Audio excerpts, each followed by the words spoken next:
2 जुलैला होऊ घातलेल्या शिक्षक बँक संचालक मंडळ निवडणुकीच्या प्रचारार्थ शुक्रवारी युवा शक्ती पॅनलच्या वतीने भव्य संकल्प मेळाव्याचे आयोजन करण्यात आले होते। प्रचंड सभासदांच्या उपस्थितीत पार पडलेल्या या मेळाव्यात सत्ताधारी हटाव आणि युवा शक्ती लाव असा निर्धार यावेळी सर्व सभासदांनी एकमताने केला आहे।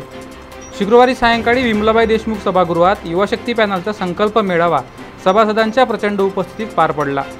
या कार्यक्रमाला अध्यक्ष म्हणून नितीन उंडे, पॅनलचे प्रमुख मार्गदर्शक उमेश गोदे, प्रमुख समन्वयक सुरेश चिमनकर, अजित पाटील, नयन काळबांडे, शरद काळे आदींसह युवा शक्ती पॅनलचे सर्व उमेदवार प्रामुख्याने उपस्थित होते। शिक्षक बँकेत मागील 7 वर्षापासून सुरू असलेली एकाधिकारशाही संपविण्यासाठी आणि सत्तेची चढलेली नशा उतरविण्यासाठी युवा शक्ती पॅनलने आपले 21 शिलेदार मैदानात उतरविले आहे।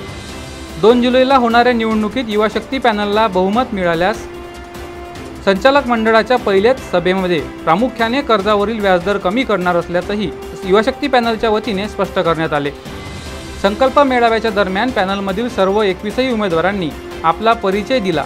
तसेच मेळाव्याला उपस्थित पदाधिकाऱ्यांनी देखील उमेदवारांचाही सन्मान केला। तसेच उमेदवारांनाही युवा शक्ती पॅनलचा जाहीरनामा स्पष्ट करीत पॅनलच्या कब्बशी चिन्हावर शिक्का मारून प्रचंड बहुमताने विजयी करण्याचे आवाहन सभासदांना केले। ज्या बँकेमध्ये आपल्या लाखोंच्या ठेवी आहेत, लाखोंचे शेअर्स आहेत, या बँकेचं भवितव्य ठरवणारी तारीख आहे 2 जुलै 2022 आणि त्या निमित्तानं आपल्या जिल्ह्यामध्ये जेवढे काही पॅनल आहे त्यामध्ये युवा शक्ती पॅनलची भूमिका मांडण्यासाठी हा संकल्प मेळावा या ठिकाणी आयोजित केलेला आहे। आपल्या सगळ्यांना संकल्प करायचा आहे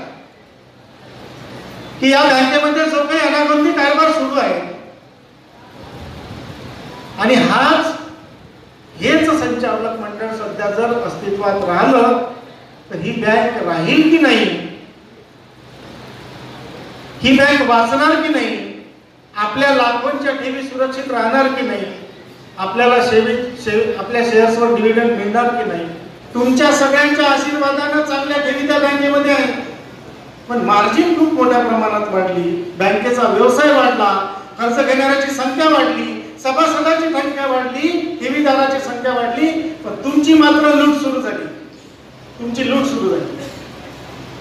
2015ला जर 2.5% मार्जिनवर ही बँक व्यवसाय करू शकते तर 2022 मध्ये 5.5% एवढी मार्जिनची गरज काय? याची गरज मला सांगतो, ही गरज का पडते?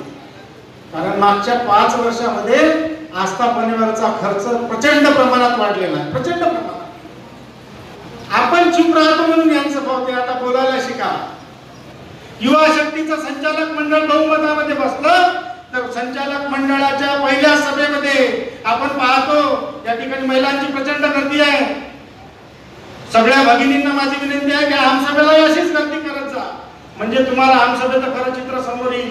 जे लोक भांडतात कर्जावरचा व्याजदर कमी करा, कर्जावरचा व्याजदर कमी करा, जे प्रश्न आमसभेच्या अखत्यारीत नाही ते तिथे उपस्थित केले जातात, फक्त उपस्थित करण्याचा आव आणले जाते। आमसभेला व्याजदर कमी करण्याचा अधिकार नाही, तो आहे संचालक मंडळाला। आणि फक्त संचालकांना असं वाटते की त्या आमसभेमध्ये प्रचंड गोंधळ झाला पाहिजे, तुमचे महत्त्वाचे प्रश्न मागे पडले पाहिजे, त्यांचा भ्रष्टाचार समोर आला नाही पाहिजे। 1% व्याज कमी करणार आहोत, 1%। सध्याचा कर्जावरचा व्याजदर तो 11.5% आहे, तो आम्ही 10%वर आणणार निश्चितपणे। आणि ठेवीवरचा व्याजदर असाच कमी राहिला, ठेवीवरच्या व्याजदरावर सगळं कर्जावरचा व्याजदर डिपेंड आहे, ठेवीवर डिपेंड आहे। ठेवीवरचा व्याजदर जर असाच कायम राहिला तर याच्यापेक्षाही कमी व्याजदर करण्याचा आम्ही प्रयत्न करणार आहोत। शिक्षक बँकेच्या आगामी निवडणुकीच्या रणधुमाडीत विविध पॅनल उतरलेले आहे, परंतु युवा शक्ती व्यतिरिक्त इतर सर्व पॅनलनी बँकेची वाट लावली आहे। या निवडणुकीत समताला आता ममताची वाट दाखवायची असून प्रगतीची अधोगती करायची आहे आणि यासाठी म्हणून युवा शक्ती एकमेव पर्याय असल्याचंही उमेदवारांनी संकल्प मेळाव्यादरम्यान स्पष्ट केलं। यावेळी युवा शक्तीच्या विजयी जयघोषाने संपूर्ण सभागृह दणाणून गेले होते। युवा शक्ती बहुमतात आल्यास कर्जावरील व्याजाचा दर कमी करणे, पाल्यांसाठी गृहकर्ज योजना आणणे, विदेश शिक्षणासाठी कर्जाची योजना सुरू करणे अशा अनेक सुविधाही सभासदांना देणार असल्याचं स्पष्ट करण्यात आलं. महिलांचा बँकेत सहभाग वाढावा हा दृष्टिकोन समोर ठेवीत पहिल्यांदाच युवा शक्तीने सर्वसाधारण प्रवर्गातून महिला उमेदवार दिलेला आहे. प्रचारातील आघाडी आणि संकल्प मेळाव्याला झालेली गर्दी लक्षात घेता आगामी निवडणुकीत सत्ताधारी हटवून युवा शक्तीच येणार असल्याचा निर्धार उमेदवारांसह शिक्षक सभासदांनी एकमताने केला आहे. या अमरावती जिल्हा परिषद शिक्षक सहकारी बँकेच्या 2 जुलैच्या होणाऱ्या निवडणुकीत 4-5 पॅनल आहेत ना. मग सक्षम पर्याय कोणता हा आपण विचार करायला पाहिजे की नाही काय पाहिजे? करायलाच पाहिजे. आता मोठ्या जोमानं जे सत्ताधारी पॅनल होतं ते प्रगती पॅनल आणि क्रांती पॅनल हे दोन्ही सक्के मावस मैदानात आहेत. त्यांनी जे जे काय केलं ते तुम्हाला दिसलंय, दिसत आहे आणि वस्तुस्थिती तुम्ही जाणताय. आधीच्या वक्त्यांनी सांगितली पण आहे.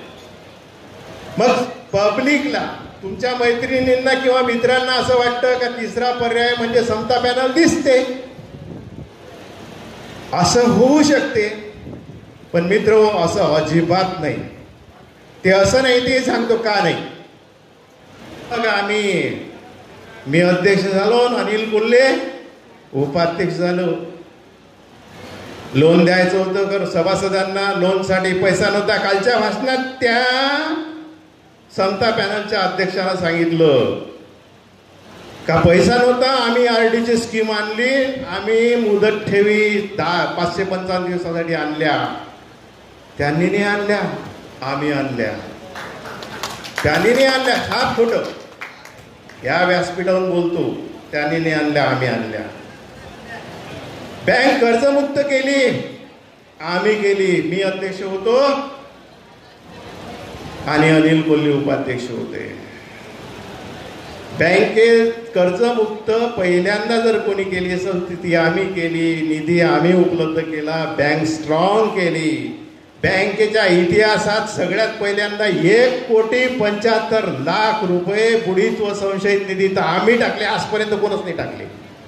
आपल्याला युवा शक्तीच्या कब्बशी या चिन्हावर 21ही शिक्के मारायचे आहेत. ते यासाठी मारायचे की जर उद्या 15 जरी झाले तर व्हॅलिड होईल, ते 16 झाले तर इनव्हॅलिड होईल.